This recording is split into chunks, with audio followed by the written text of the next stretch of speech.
Welcome to Consulting Mastery, where we help B2B consultants master the business of consulting. I'm Carrie. And I'm Ahmed. Join us as we explore the art of delivering outstanding client value, earning a higher income, and thriving in today's marketplace. All right. So today I want to have a conversation about something that maybe isn't relevant to everybody today, but something that most folks who are entering into consulting or starting or growing their business are thinking about. And that is, when can it not just be me doing everything? And, there are certainly some folks who have a dream of building an organization, right? Like a big structure. And that's the thing they're looking forward to. And they're just like chomping in the bit to get to that place where they can bring other folks in to do things for them. There are people at the other end of the scale who are, more than happy having complete control and accountability and everything within their grasp. And then a whole bunch of folks, most people probably living in the middle, where they're trying to figure out when and how to bring other resources in to help them. And given that, we've both gone through this and we have worked with hundreds and hundreds of folks who've gone through this, I think it's an interesting conversation to have and just maybe give some insights into some of the pains that can happen as you grow and what to think about to avoid them. Yeah, and I think the first thing to consider is when to do it, because there's definitely a right time and a wrong time to do this. And one of the classic mistakes that I see people make is making moves to grow the team far too soon. And another classic mistake is making moves to grow the team far too late. You can be too early and you can be too late on this. Well, and this is why I'm going to back us up, because I don't think that's the first thing. I think the first thing is actually to figure out what kind of team you even want. And I say that because when people wait too long, it's often because they didn't think they wanted a team in the first place, right?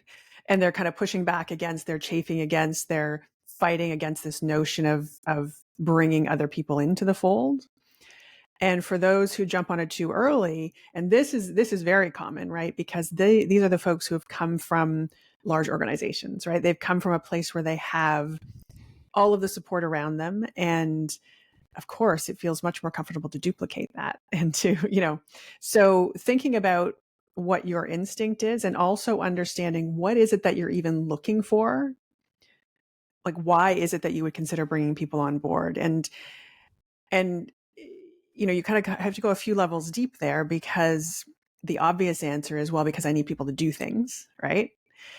But the real answer can often be deeper than that and different than that. Sometimes it's just because you have a hard time working alone, right? I want to be able to talk to other people. I want to be able to bounce ideas. Sometimes it's because you want to share some responsibility. It's rough to come from a place of employment where, as much responsibility as you had, you were still buffered by the organization to a place where it's all you. And sometimes it's just to get stuff off your plate that you don't want to do. So I think it's just useful to have that level of self-awareness, because the deciding when needs to be an objective deciding when, not it feels like it's the thing that I should do right now. So let me ask you this. Do you feel like people can make that kind of assessment until they are fully, as a solo consultant, fully utilized and fully at capacity? Yes and no. So I think, we'll probably start going down this path in our conversation.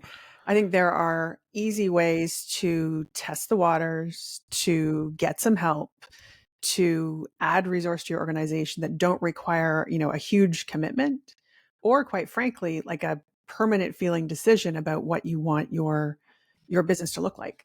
Excuse me.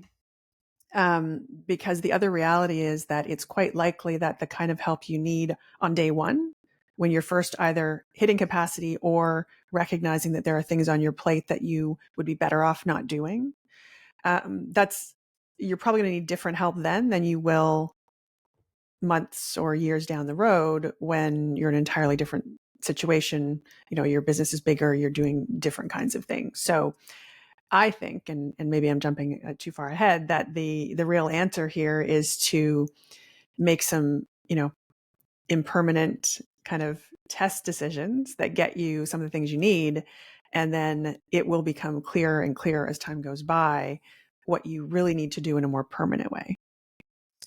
And that's kind of my first contention is I just think that some people, again, there's a couple of extremes, too early, too late, but the folks that jump into this too early, I think the mistake that's often made is they don't understand the prerequisites to building a team. Like what is, and I understand the point that you're making around, well, some of that initial help might be kind of temporary. It might not be your final org structure, final team. But when you really go down the path of scaling the team, right, duplicating yourself, so to speak, I think there's certain prerequisites that have to be in place to take that very seriously. And I'm not referring to hiring a VA or hiring an admin assistant or hiring a contractor to take over a piece of work. Like you're very much still a solo consultant in that space. Like I consider that to be part of a solo business. You can have administrative help. You can hire a contractor to do a piece of work. You're still a solo consultant. You don't yet have a team.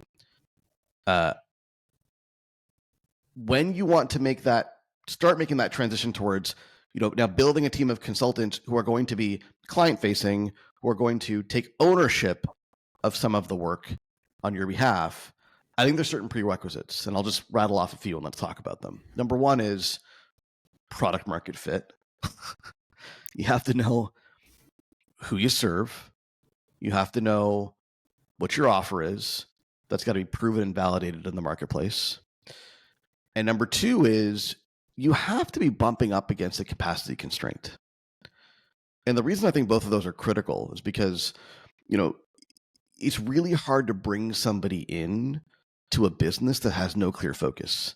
And I've experienced this firsthand inside consulting organizations as a leader, as an employee, where, we would add people. We didn't have a business strategy. We didn't have a target market. We didn't have a clear offer. We were, generalist management consultants. And we'd add people into what was already a hot mess of a business, right? With no clear focus, no clear structure, no clear priorities. And adding people just made that even messier. And the second point about capacity, you really have, in my opinion, no business thinking seriously about team building until you can prove to nobody in particular, but until you can prove that you can keep yourself busy. And forget capacity. I want you to be at a point of excess demand where you have more demand for your services than you have time to deliver on. In other words, you are turning away business. When you're at that stage, then I think you're ready for a serious conversation about growing the team and growing capacity. And again, I'm not suggesting that you can't hire a VA, hire an admin assistant, hire some contractors to do pieces of work before then. But before you jump down the path of seriously, building a team, hiring consultants, hiring employees, I want you to be at a place where you're turning away business. Yeah, I think there's some nuance there that's worth exploring, though, because the other thing that we see that is problematic is that waiting to get to that place of overcapacity, right? Turning away business. Sometimes it's turning away business. More often it's working far too much, right? Like, being in scramble mode. And I think it's really important. And this is why, talking about bringing in those other functions is helpful, because what we also want to make sure is that you are not just so deep in delivery mode only that everything else is falling by the wayside. Most importantly, your marketing and sales, right? And because we're talking about people who are most often dealing in relatively large contracts that could be all consuming, right? Or, just a couple of clients can be all consuming. I think it's really important to be clear about what your job needs to be, because I don't want to oversimplify just to, you can't deliver everything, right? It needs to be the place where you're confident that you have the workload to support yourself and whoever else you're bringing in. And you're probably not going to bring them in full time at first, right? Because it's very difficult to go to double, the work that you're servicing right off the bat. But recognizing that part of your capacity needs to be maintaining your pipeline, continuing to bring in business, whether or not you turn it away in the end, right? But being in a place where you can do that, and also managing your business responsibly. And so, yeah, I think it's important to just kind of sit back and understand what is it that gets you to overcapacity. Well, and practically, here's how I see it actually happening in the wild more often than not. And tell me if you see something else in our experience here. What I've seen is solo consultant gets really, really busy, has a lot of projects coming their way. And yeah, to your point, probably not turning away business, probably saying yes Mhm. to more than they can handle. And they get really, really busy. And there's a period where they're just grinding. And in that period, they are actively looking for help. And perhaps it's a part-time hire that can be transitioned to full-time. If they have enough opportunity, it might sometimes be going straight to a full-time hire. But I find like there's this messy middle where, on day one, I wasn't busy, right? And on day two, and it's not actually day one and day two, but you get my point. On day two, I'm now very busy, Mhm. overwhelmed. And then on day three, I now have a person that can help with some of the workload, and I'm back to being relatively stable. But I just haven't seen many people avoid this messy middle where, like, all of a sudden, and this is usually the product of marketing and sales processes done well, right? Is all of a sudden you have this demand problem, and it's hard to say no, so you take on more than you can handle, and now you're frankly motivated to find help because otherwise the buck stops with you. Yeah, and I would say, if I were to give a lesson, one thing I would say to people is you got to embrace the messy middle, because the other thing that we see so often is the panic, right? The panic of, oh no, this isn't working, right? I can no longer do this. I need to suddenly, insert dramatic solution here. Um, but knowing that pretty much everyone goes through this, right? It's really hard to pace your resource and your workload perfectly alongside each other as you grow. And that's not just true going from, solopreneur to hiring your first hire. That's going to be true ongoing. It gets easier due to scale once things get bigger. But recognizing that that exists and that there are a lot of levers you can pull during that time to ensure that you can continue, broadly to follow the path that you've set for yourself in terms of growth. Um, you know, from a mindset perspective, just recognizing that's a thing that happens. It doesn't mean that you failed. It doesn't mean that you did anything wrong. It doesn't mean that, you know, anything terrible is going to happen. It doesn't mean the end of your business. It just means that you are now solving a different problem than you had before, because you're on that path to growth.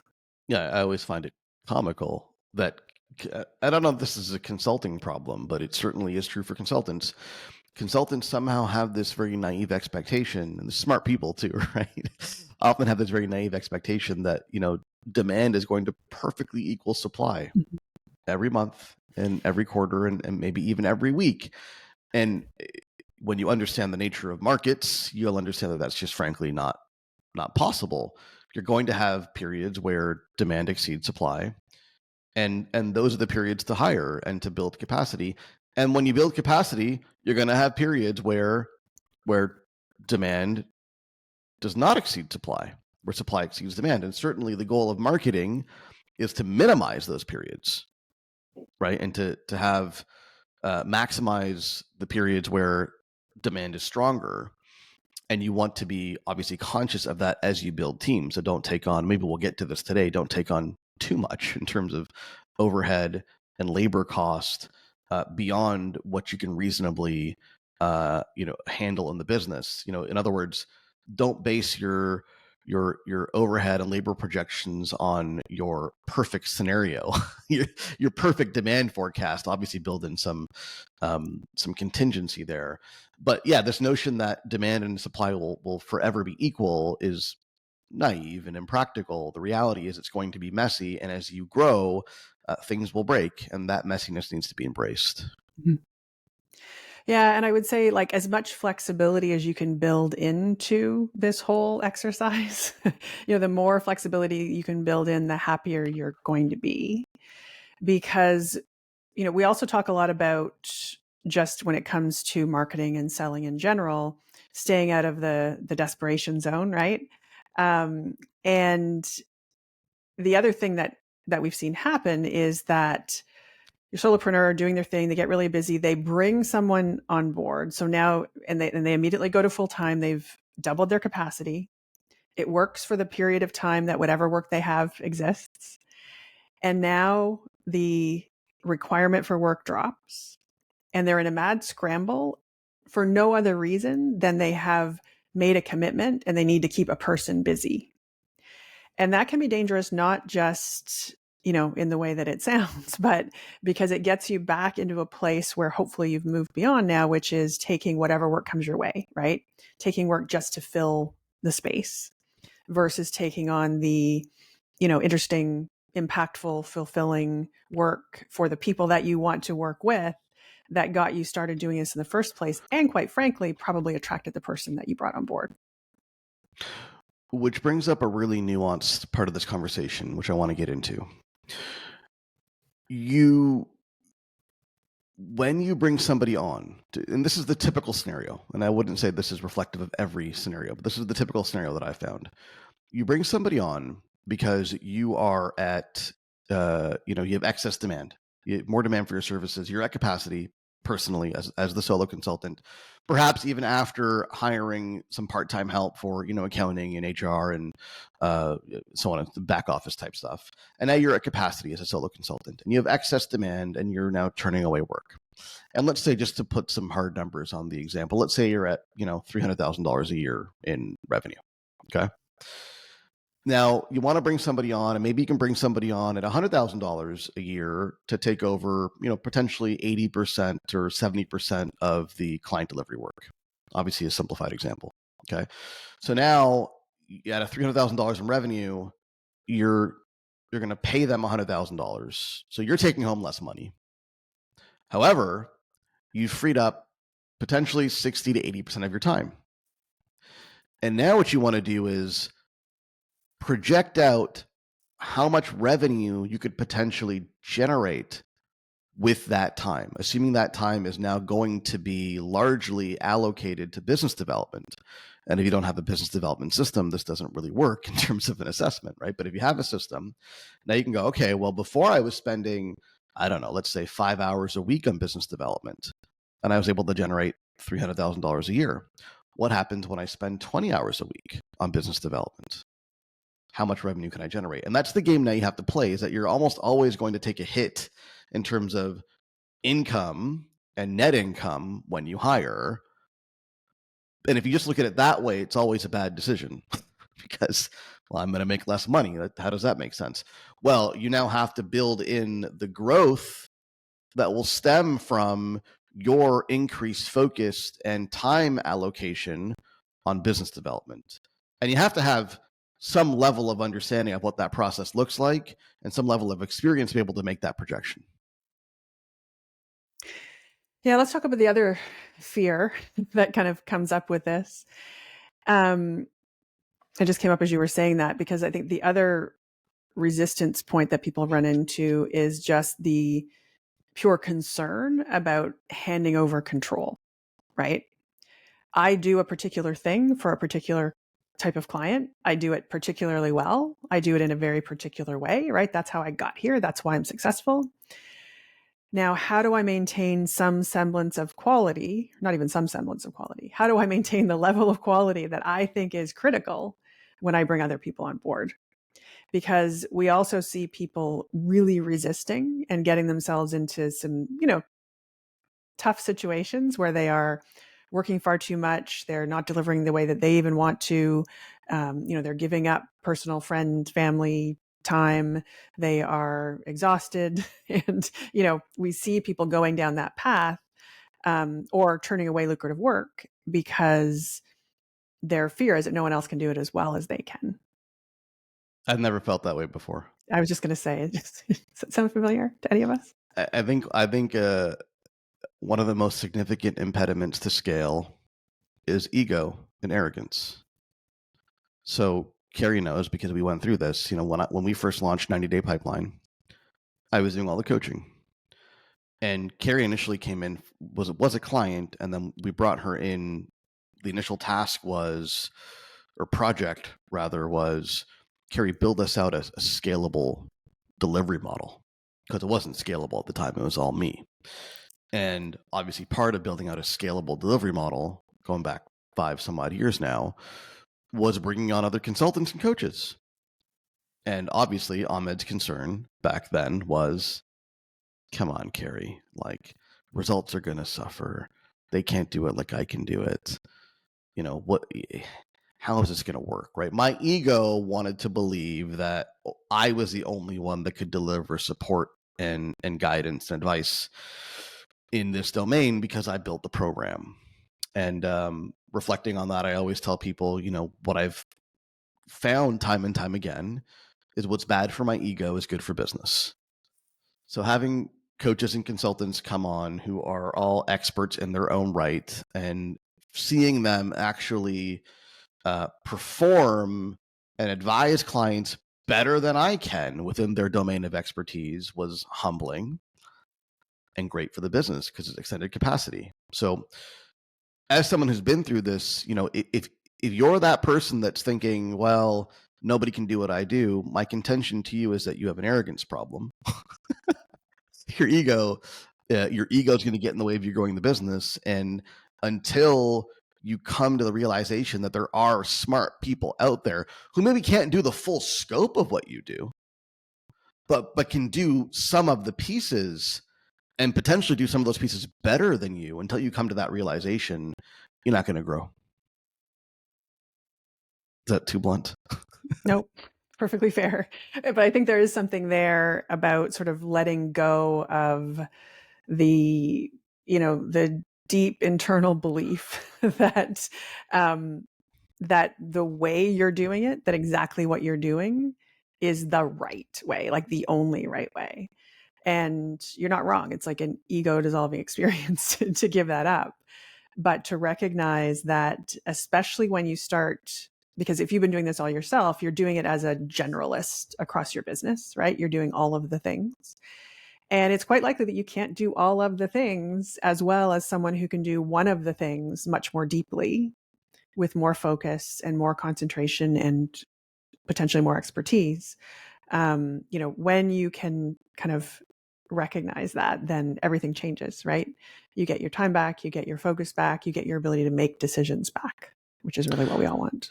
And look, it's hard to argue that when you look at your client delivery work right now, it's hard to argue that you need to be doing all of it. It's much more reasonable to argue that, there's 20, 30, 40% of the work, but I'm just world class at, and nobody can really match me. That's reasonable. So keep that piece.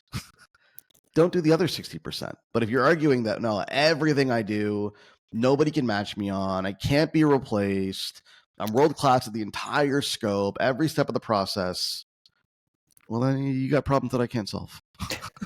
Well, I mean, that's a decision. It's okay to make it, but I think you just need to know that you're just going to continue to hold every string in that business from here to eternity. And the question I ask is that really what you want?